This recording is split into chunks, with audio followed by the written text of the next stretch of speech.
going on, everyone? I'm Khleo Thomas, aka Mr. Slick Living. I get a chance to sit down with a legend that I have nothing but the utmost respect for, that I've seen go around a track like a whole demon out there. The one and only Bubba Wallace. What's going on, man? How are you? Good to see you. Good to see you, brother. Slick living, huh? Yeah, Mr. I'm Slick fast living then. Okay, if we do the collab, can we just make that the actual t-shirt then? Yeah. We're here in LA, we're at the Coliseum, and I've only come here to watch football. And now I get a chance to see it with a track outside. What goes into your mindset getting on a track that small? Honestly, it takes you back to your roots. This is what I grew up racing on. Tracks this size and even smaller, but the cars were smaller. Racing go-karts, you know, quarter size of what a cup car is now. So just the mentality goes back to that style of racing. These cars have bumpers for a reason, and you have to use them. It doesn't matter if it's first lap of practice, you're hitting somebody just to get them out of the way. And so it just creates an environment, especially when it's no points, just money and bragging rights on the line. You kind of set the tone for your season right here. That's what's up, Yeah. okay. Start of the season, we're here, USC, LA Memorial Coliseum. You say that this brings you back to the roots of it all. I gotta ask you, did you grow up playing any racing games then? Oh, of course. What racing video games were on your list? I'd say the best one, even to this day, is Dirt to Daytona, NASCAR Dirt to Daytona. You start out like in the grassroots level on the dirt track, and you can work your way all the way through. And what console was that on?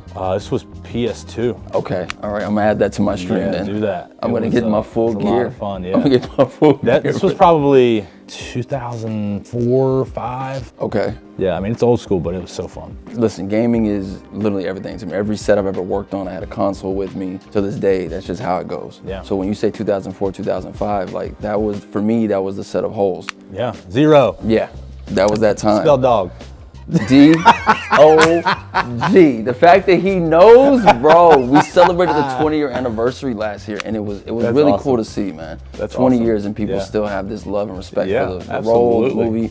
It's dope. So you mentioned that video game. Yep. So I have to ask you about a video game, an arcade one, Cruising USA. Oh, that's a go-to every time you walk into a Like an arcade from like that an time. arcade Yeah. or like a bar Shakey's. that has it. Yeah. Yeah. Yeah. Got to. So my question to you for that one is, were you ever in competition with any of your friends, even at that time, on that specific game in the arcade? Oh, for Were you sure. looking at your time as you were going? Oh, for sure. Through the summer, we raced basically Monday through Friday, and we would always go after the race and go find a restaurant that had a bar and had some video games in it, and we would just sit there and race all night. Dope. Yeah. Oh, it's been competition even to this day. Even my wife and I, we want to go to arcade. She's getting smoked. you can't beat wifey. That's unfair, Nah. bro. You do this for a living. That's not fair. No charity cases in this family. Oop. Oop. All right. We were talking earlier, and I had asked you about your suits, and you said, you know, you got a few of them, but your thing is your helmets. Yeah.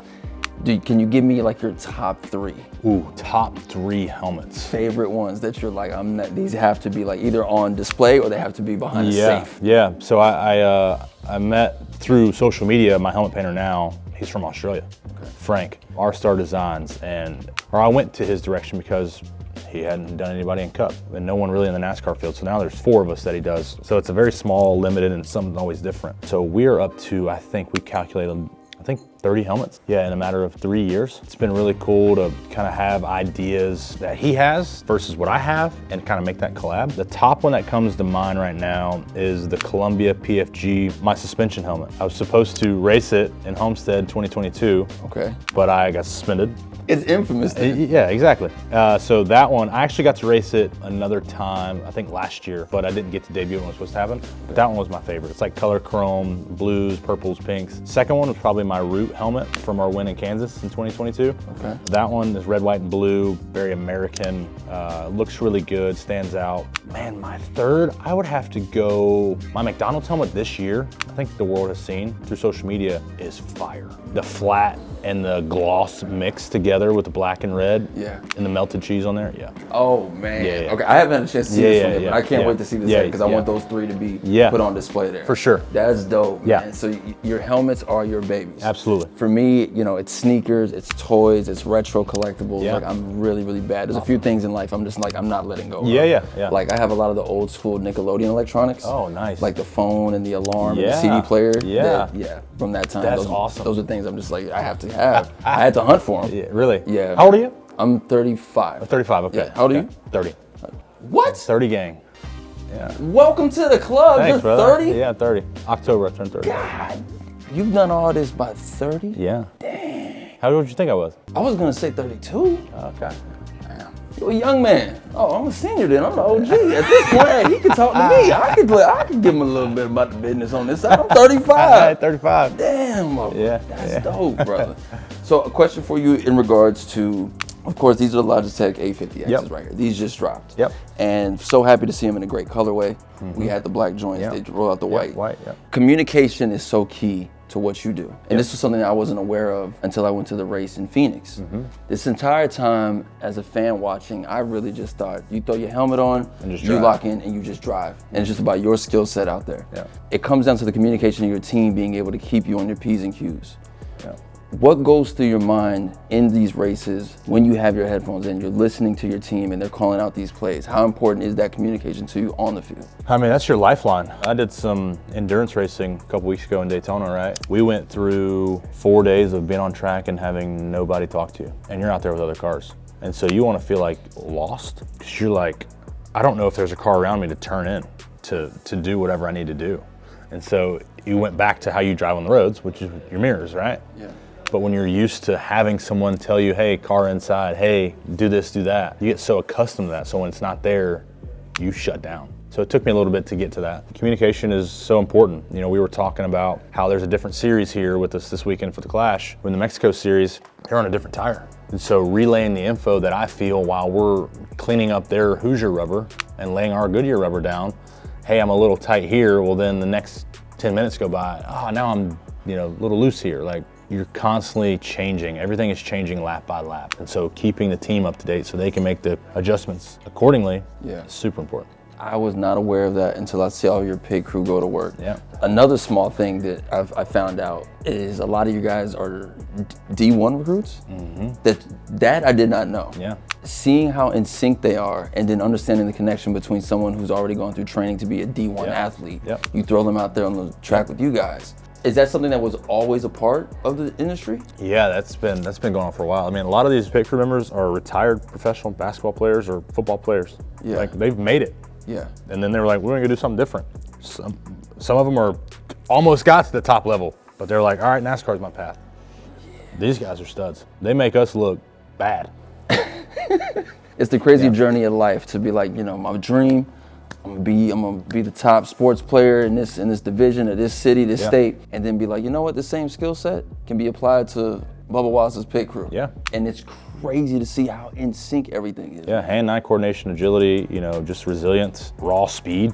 Once you put all that together and formulate a plan of what it takes to complete a pit stop, as long as you continue to work on that and hone your craft and just become the best version of yourself and the best version of that position on pit road, you're hired. That's beautiful to know. Have you ever tried to change one of those tires? Oh, for sure. You have? The best thing is trying to jack up a car. So have you tried that? Nope. So it's a one pump jack.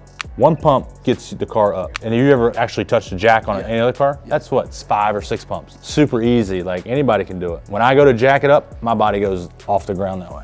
And you gotta put full. Yeah, it's all momentum. So the way they tell you is to just use your leverage, but it's super hard. So like we should get you to do a pit stop one time. Yeah. A practice pit stop just to show you what they go through. Yeah. Changing tires, you're doing a full pit stop now in what, 8.5, 9 seconds?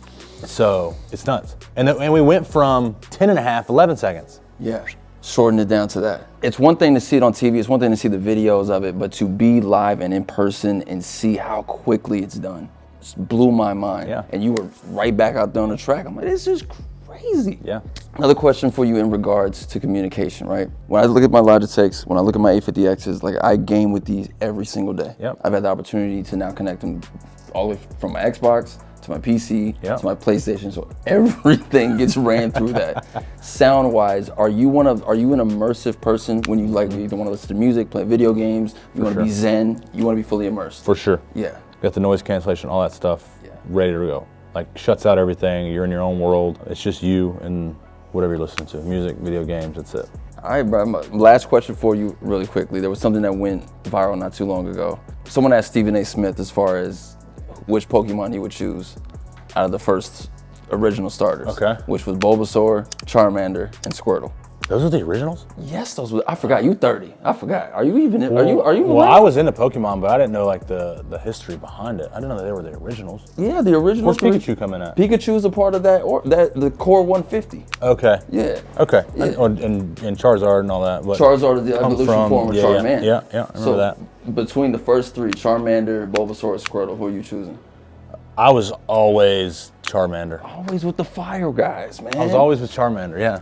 I don't know, Bulbasaur was sick though. I went Bulbasaur. My first Pokemon I picked was Bulbasaur, and it's the hardest Bulbasaur one. evolved to Ivysaur and then Venusaur. Venusaur, and then Squirtle went to Wartortle and Blastoise. The turtle with the big cannons on the shoulders. Yeah, that would be my second one. Blastoise? Yeah. All right. Yeah. All right. See, Yeah. I should see. I went with Bulbasaur out the gate, and I went Yeah, I the was hard. Charmander though. Straight Charmander. All right. Well, I look forward to seeing that helmet one day then. Now I know what to get you as a gift. there you go. I gotta get you a custom helmet with Charmander. There you go. Send it to Frank in Australia. He'll get you one. Shout out to Frank. Yeah. Appreciate it, Bubba. Thank you, brother. Thanks, yes, bro. Sir.